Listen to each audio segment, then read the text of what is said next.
ጤና ይስጥልን የተወደዳችሁ ተመልካቾቻችን ከአማራ ሚዲያ ኮርፖሬሽን ጎንደር ስቱዲዮ ወደ እናንተ የሚደርሱ ዜናዎቻችን ተጀምረዋል። ከዜናዎቹ ጋር ዳንኤል ወርቅ አብሬያችሁ ቆያለሁ። በቅድሚያ የሰላም ጥሪውን ለተቀበሉ አካላት የሥራ ዕድል ለመፍጠር እየተሰራ መሆኑን በብልጽግና ፓርቲ የአማራ ክልል ቅርንጫፍ ጽሕፈት ቤት የፖለቲካና አቅም ግንባታ ዘርፍ ኃላፊ ዶክተር ዘሪሁን ፍቅሩ ተናገሩ። የክልሉና የማዕከላዊ ጎንደር ዞን አስተዳደር የሥራ ኃላፊዎች ከምስራቅ ደንቢያና ከቆላድባ ከተማ አስተዳደር ነዋሪዎች ጋር በሰላም ዙሪያ ውይይት አካሂደዋል። አዲስ አለማየሁ ተጨማሪውን ነግረናል። የአማራ ክልልና የማዕከላዊ ጎንደር ዞን አስተዳደር የሥራ ኃላፊዎች ከምስራቅ ደንቢያ ወረዳና ከቆላድባ ከተማ አስተዳደር ነዋሪዎች ጋር በሰላም ዙሪያ ውይይት ተካሂዷል። በተፈጠረው የሰላም እጦት በአካባቢው የጤና ተቋማት፣ ትምህርት ቤቶችና አገልግሎት ሰጪ ተቋማት ተዘግተው መቆየታቸው ለማህበራዊና ኢኮኖሚያዊ ቀውስ ዳርጎ መቆየቱ በውይይቱ ተነስቷል። በአካባቢው እገታና ግድያ ተበራክቶ መቆየቱን ያነሱት የውይይቱ ተሳታፊዎች አሁን ላይ አንጻራዊ መረጋጋት መኖሩን ገልጿል። ለዘላቂ መፍትሄም በጋራ መስራት እንደሚያስፈልግ ነዋሪዎቹ ጠቅሰዋል። በተቻለ መንገድ እያንዳንዳችን እጅና ጓንት ሆነን ንጹህ ልብ ንጹህ አይምሮ ይዘን ሰላም ይመጣበት መንገድ ከፈለግን እኔ እርግጠኛ ነኝ ሰላም በአጭር ጊዜ ይመጣል ወይም አሁን ያለው ችግር በአጭር ጊዜ ይቋጫል ብዬ እጠብቃለሁ። ለዚህ አሁንም የሁላችን ልብ ግን አንድ መሆን አለበት። የገቡት ሰዎች ሰላም ፈጥሮ መንግስት በጥሩ ሁኔታ ተረክቦ እያንከባከባቸው አሁንም እናስገባቸዋለን። በዚህ እምነት አለኝ።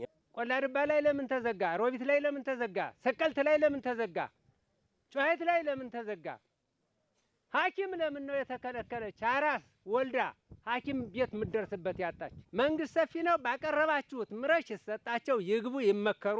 የማዕከላዊ ጎንደር ዞን ዋና አስተዳዳሪ ያወቀ አስፈሬ ጫካ የገቡ አካላት በሰላም እጅ እንዲሰጡ በተሰራው ተግባር ለውጥ እየመጣ መሆኑን ተናግረዋል። የወጣቶች ስራ ዕድል ፈጠራን ለማሳደግ ዘላቂ ሰላም ማምጣት እንደሚያስፈልግም አንስተዋል። ስራ ይዘው የነበሩትን ወደ ስራ እየመለስን ነው።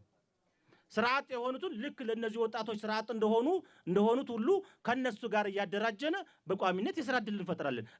እንደማንኛውም ቆላድባም ምስራቅ ደንቢያም ስርዓት ማለት ነው። የስራ ዕድልም ይፈጠራል። ይሄን የመፍጠር ኃላፊነት አለብን።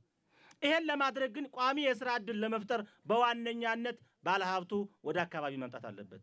ስለዚህ ሰላም ለሁሉም ነገር መሰረት መሆኑን አይተን ይሄን ሰላም ማረጋገጥ ሂደት ላይ ሁላችንም የየድርሻችን ልንወጣ ይገባል ማለት ነው። በሰላም እጦት የደረሱ ጉዳቶች ለክልሉ ሕዝብ ዋጋ ማስከፈላቸውን ያነሱት የአማራ ክልል ሰላምና ጸጥታ ቢሮ ምክትል ኃላፊ በሪውን መንግስቱ የታጠቁ አካላት ለሰላም እጃቸውን እንዲሰጡ በትኩረት እየተሰራ እንደሆነም ገልጿል። ዘላቂ ሰላም ለማምጣት በሚሰራው ተግባር የሃይማኖት አባቶች፣ የሀገር ሽማግሌዎችና ወጣቶች የበኩላቸውን ሚና እንዲወጡም ጠይቀዋል። በተሳሳተ መንገድ ተጠልፎ ዋጋ ከፍሏል።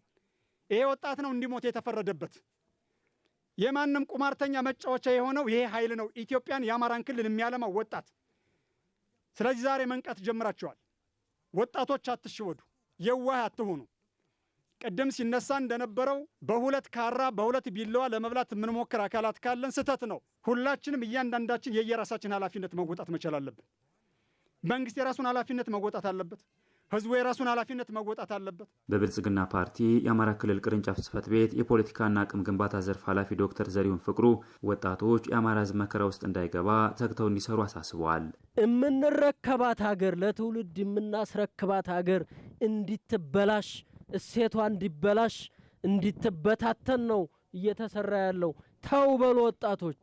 እናንተ በየትኛውም ሰዓት በየትኛውም ሁኔታ የምታመጧቸው ልጆች ተቀብለን በሰላም አስገብተን አቋቁመን የቻልነውን ያክል ስራ ዕድል ፈጥረን እናንተ ጋር ተቀላቅለው እናንተ ጋር አብረው እንዲውሉ ነው የምንፈልገው። ሌላ ፍላጎት የለንም። ከሰላም ውጭ ያለው አማራጭ አውዳሚ በመሆኑ ህብረተሰቡ ለዘላቂ ሰላም ተግቶ እንዲሰራ መልእክት ተላልፏል። እንዲከበር በትጋት እንሰራለን። በምዕራብ ጎንደር ዞን ብልጽግና ፓርቲ ቅርንጫፍ ጽህፈት ቤት በመደመር መንግስት እይታ የዘርፎች እምርታ በሚል መሪ ሀሳብ ለመንግስት ሰራተኞች ስልጠና እየተሰጠ ነው። የዞን ሲቪል ሰርቪስና የሰው ሀብት ልማት መምሪያ ኃላፊና የመልካም አስተዳደር ማህበራዊና መሰረተ ልማት ሰብሳቢ አቶ ነጋ ከፋለ እንዳሉት ስልጠናው አባላቱን በአመለካከትና በክህሎት ለመገንባት ያለመ መሆኑን ተናግረዋል። በስልጠናው የግብርና ትራንስፎርሜሽን፣ የገጠር ትራንስፎርሜሽን፣ የመዋቅራዊ ትራንስፎርሜሽንና ሌሎች ርዕሰ ጉዳዮችን በተመለከተ ትስስራቸውን አባላቱ ተረድቶ አመርቂ ስራዎችን እንዲሰሩ የሚያስችል መሆኑንም ተናግረዋል።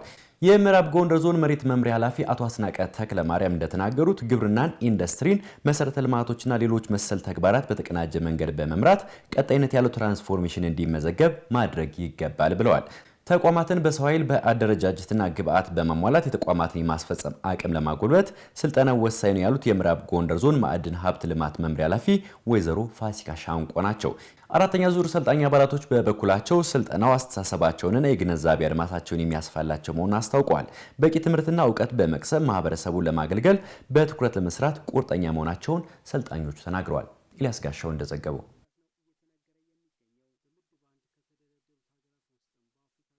በተያዘው በጀት ዓመት ከ400 ሺህ በላይ የቤተሰብ አባላትን የጤና መድን አገልግሎት ተጠቃሚ ለማድረግ እየሰራ መሆኑን የጎንደር ከተማ አስተዳደር ጤና መምሪያ አስታወቀ። በአነስተኛ ወጪ የጤና መድን አገልግሎት ተጠቃሚ የሆኑ እንደሚገኙ አስተያየታቸውን የሰጡ የጎንደር ከተማ ነዋሪዎች ተናግረዋል። ማርታ አዱኛ ተጨማሪ አላት። እንደ አቅሜ ያዋጣለው እንደ ህመሜ ታከማለው በሚል መሪ መልእክት በጎንደር ከተማ አስተዳደር በአዘዞ ጠዳ ክፍለ ከተማ የ2018 ዓ.ም የማህበረሰብ አቀፍ ጤና መድን አገልግሎት ማስጀመሪያ የንቅናቄ መርሃ ግብር ተካሂዷል። በማስጀመሪያ መርሃ ግብሩ ላይ የተገኙት የአዘዞ ጠዳ ክፍለ ከተማ ዋና ስራ አስፈጻሚ ወንደሰን ተስፋዬ አገልግሎቱ ዝቅተኛ የገቢ ምንጭ ያላቸው ዜጎች የህክምና አገልግሎት እንዲያገኙ የሚደረግበት አሰራር መሆኑን አንስተዋል። ጤና መድን እንግዲህ ያው ከተጀመረ ጥቂት ዓመቱ ነው።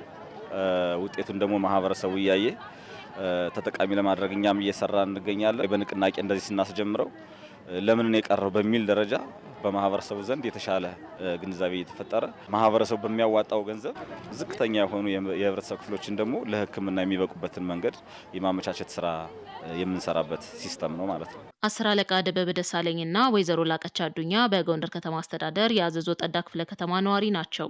ነዋሪዎቹ የጤና መድን አገልግሎት ተጠቃሚ በመሆን ራሳቸውንና ቤተሰባቸውን በአነስተኛ ወጪ የህክምና አገልግሎት ተጠቃሚ ማድረግ እንደቻሉ ይናገራሉ። ለድሃውም ጥሩ አሰራር የሚሰራ ነው።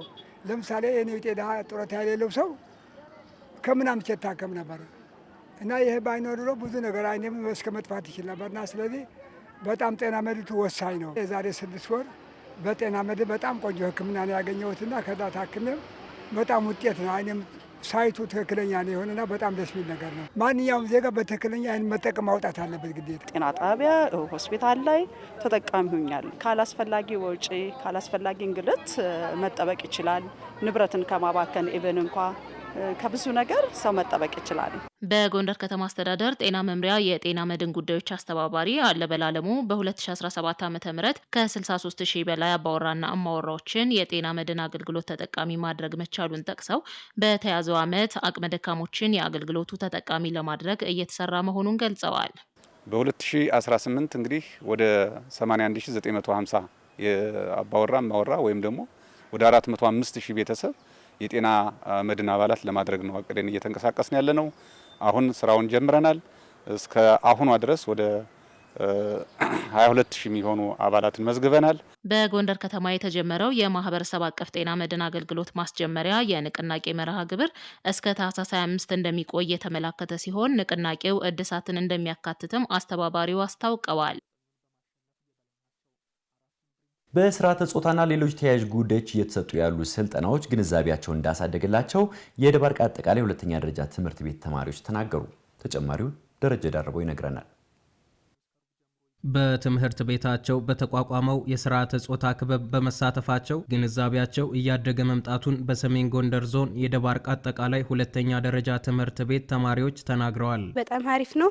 ማንኛውም እንደራሴ በጣም ብዙ ልምድ አግኝቼበታለሁ። መጀመሪያ ደግሞ አላማዬ ማሳካት እንዳለብኝ ተምሬያለሁ። ለኔ ግንዛቤውን ወይም ችግሮች ሲደርሱብኝ ደግሞ ችግሮችን እንዴት ማለፍ እንዳለብኝ ግንዛቤ ወስጃለሁ። ስለዚህ ስልጠናው በጣም አሪፍ ነው። በትምህርት ቤቱ የስርዓተ ጾታ ክበብ ኃላፊ መምህርት ባዩሽ አሰፋ ስልጠናው ተማሪዎች በዕለት ተዕለት ህይወታቸው የሚያጋጥሟቸውን ችግሮች እንዴት ማለፍ እንዳለባቸው የሚያስገነዝብ ነው ብለዋል።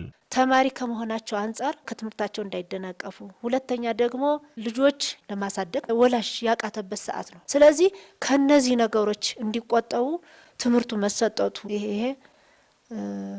ችግር እንዲቀረፍ ነው ስርዓተ ጾታውም ስራውን የሚሰራ ማለት ነው። እየተሰሩ ያሉ የግንዛቤ ፈጠራ ስራዎች ውጤታማ ናቸው ያሉት የደባርቅ ከተማ አስተዳደር ሴቶች ህፃናትና ማህበራዊ ጉዳይ ጽህፈት ቤት ኃላፊ ወይዘሮ የሾርቅ ሞላ በሩብ ዓመቱ የተሻለ ውጤት መገኘቱንም ገልጸዋል። ክበባቶችም በምን አግባብ መጠናከር አለባቸው የሚለውን ነገር በተከታታይነት ግንዛቤ እንዲፈጠርበት ትምህርት እንዲሰጥበት ከክበብ ተጣሪ መምህራኖች ጋር እየተገናኘን ስራዎች እየሰራን ያለንበት ሁኔታ ነው ያለው። ፈጠርናቸው ግንዛቤዎች በተለይም በዚህ አመት ውጤታማ ናቸው ብለን ነው እኛ የወሰድነው። ከዚህ በፊት እስካሁን ሩብ ዓመት ሚኒመም 4 እስከ 6 የሚሆኑ የተለያዩ በተለይ ያስገድዶ መድፈር ወንጀሎች ይፈጸማሉ። እዚህ አካባቢ ከተማ አስተዳደሩ ላይ ያው የተለያዩ ኢቨን ህጻናት እስከ 4 ዓመት የሚደርሱ ህጻናት ሁሉ የተደፈሩበት ከፍተኛ የሆነ ጎጂ ልማዳዊ ድርጊት የተስፋፋ የነበረበት ሁኔታ እንዳለ ያየንበት ሁኔታ ነው ያለው። ይሄን ለማስቀረት ግን በሰራናቸው ስራዎች በዚህ አመት እስካሁኗ ጊዜ ድረስ ያው 100% ማስቆም ባንችልም አንድ ያስገድዶ መድፈር ብቻና አንድ ድብደባ እነሱ ብቻ እንደሆኑ በከተማ አስተዳደራችን ላይ እኛ አሁን ባደረግነው ግምገማችን ያረጋገጥንበት ሁኔታ እንዳለ ማየት የቻልንበት ሁኔታ ነው ያለው። ሴቶች ላይ የሚደርሱ ጥቃቶችን ለመከላከል የሚያስችሉ የአሰራር ሂደቶችን ለመዘርጋት ጥረት እየተደረገ መሆኑንም ወይዘሮ የሾርቅ ተናግረዋል። ብቁ ትውልድ ለማፍራት በሚደረገው ጥረት የትምህርቱን ዘርፍ በትኩረት እየደገፈ መሆኑን በአማራ ክልል ወልቃይት ጠገዴ ሰቲት ሁመራ ዞን የዳንሻ ከተማ አስተዳደር አስታወቀ። በከተማ አስተዳደሩ በመንግስትና በህዝብ ተሳትፎ የሚገነባ የቅድመ አንደኛ ደረጃ ትምህርት ቤት ግንባታ የመሰረት ድንጋይ ተቀምጧል። አምሳላ ሞኘ ተጨማሪ አለው። የወልቃይት ጠገዴ ሰቲት ሁመራ ዞን ነፃነቱን ካረጋገጠበት ጊዜ ጀምሮ በመንግስትና በህብረተሰቡ ተሳትፎ የተለያዩ መሰረተ ልማቶች እየተገነቡ ነው። በትምህርት ዘርፍ በዞኑ የቅድመ መደበኛ ትምህርት ቤት የማስፋፋት ተግባር አንዱ አካል የሆነ በዳንሻ ከተማ እናት ዳንሻ ቅድመ አንደኛ ደረጃ ትምህርት ቤት ግንባታ የመሰረት ድንጋይ ተቀምጧል። የትምህርት መሰረቱ ቅድመ መደበኛ ትምህርት ቤት ነው ያሉት የዞኑ ዋና አስተዳዳሪ አሸተ ደምለው እነዚህን ትምህርት ቤቶች ማስፋፋት ብቁ ትውልድ ለማፍራት ወሳኝ ነው ብለዋል። መንግስትንም ያላቸው ድጋፍ ከገቢያቸው ውስጥ የሚሰበስቡትና ጠቅላላ ግን ከህዝቡ ድጋፍ ተደርጎ የሚገነባ ይሄ ገና ጅማሮ ነው። ከዚህ እየሰፋ ሲሄድ ቅድመ መደበኛ ትምህርት ቤት ባሰፋን ቁጥር ትምህርት ቤቶቻችን ጥራት ያላቸው ይሆናሉ። ትውልዱም በዚህ ልክ እየተገነባ ይሄዳል። በእውቀት በክህሎትና በአመለካከት ብቁ ትውልድ ለማፍራት የትምህርቱን ዘርፍ በከፍተኛ ሁኔታ እየደገፉ መሆናቸውን የዳንሻ ከተማ አስተዳደር ከንቲባ አብዱል ዋሃብ ማሙ አስረድተዋል። ከ4000 በላይ ካሬ ሜትር የሆነ ለዚህ ለጊዜው የሚመጥን በትምህርት ስታንዳርድ መሰረት የዳንሻ ከተማ አስተዳደር በህዝብና በመንግስት የሚገነባ የቅድመ አንደኛ ደረጃ ትምህርት ቤት ለመገንባት ኦሬዲ እዚህ አመት እናጠናቀቃለን ብዬ አስባለሁ። ቅድመ አንደኛ ደረጃ ትምህርትን ራሱን አስችሎ ማደራጀት ተማሪዎችን ለማብቃት እንደሚያስችል የከተማ አስተዳደሩ ትምህርት ጽህፈት ቤት ኃላፊ መምህር አምባቸው ንጉሱ ተናግረዋል። ራሱን በቻለ ደረጃ የራሱ ርዕሰ መምህርና ግቢ ኑሮት ትምህርቱ መስጠት ከተጀመረ አዲስ በተዘጋጀው የስርዓተ ትምህርት መሰረት በሙያው በሰለጠኑ መምህራንና የትምህርት አመራሮች እንዲመራ ይደረግና ለነዚህ ልጆች የምንሰጠው ትኩረት ከሚጠበቀው ደረጃ ሊደርሱ ሰፊ አጋዥ ይሆናል። በሂደት ችግሮችን እየፈታን የምንሄድበት እድል ይመቻችና በዚህ የተነሳ ደግሞ ወደ አንደኛ ደረጃ ሲሸጋገሩ የሚጠበቅባቸው ሚኒመም ሪኳየርመንት አሟልተው ለቀጣይ ክፍል ራሳቸውን ያዘጋጃሉ ተብሎ ይታሰባል። ትምህርት ቤቱ ሀገር ተረካቢ ህጻናትን በእውቀት ማነጽ የሚያስችል በመሆኑ በግንባታው መጀመር ደስተኛ መሆናቸውን የአካባቢው ነዋሪዎች ገልጸዋል። እንደሚታወቀው 21ኛው ክፍለ ዘመናችን ህጻናትን ኮትኩቶ አሳድጎ ሀገር ማስረከብ ነው። እኛ እንደሚታወቀው ማስረከብ እንጂ ወደ ኋላ የምንረከብ ሰዎች አይደለም። ዛሬ ግን ልጆቻችን የሚሆን የተለየ ድሃው ሀብታሙ ህፃኑ ገብቶ የሚታነጽበትና የሚማርበት በሆኑ በጣም ደስታችን መጠን በላይ ነው። ገና በልጅነታቸው በትምህርት ተኮትኩቶ ያደገ ልጅ እጅግ በጣም ውጤታማ ይሆናል። ከዶክተር ፕሮፌሰር ሌላም ግብርና ሌላም አገር የሚመራም ከዚህ ተነስቶ ነው እና ይሄ መሰረተ ልማት ለከተማችን እጅግ በጣም ከፍ ያለ ደስታ ተሰምቶናል ለዚህ በመመስረቱ። ትምህርት ቤቱን ለመገንባት በሚደረገው ርብርብ ሀገር ወዳድ ወገኖች የበኩላቸውን አስተዋጽኦ እንዲያበረክቱ ከተማ አስተዳደሩ ጥሪ አቅርቧል። የተወደዳችሁ ተመልካቾቻችን ከአማራ ሚዲያ ኮርፖሬሽን ጎንደር ስቱዲዮ ወደ እናንተ ሲደርሱ የነበሩ ዜናዎቻችን በተከታተላችሁት መንገድ ተጠናቋል። ከዜናዎቹ ጋር ዳንኤል ወርቅ አብሬያችሁ ቆየሁ። ጤና ይስጥልኝ።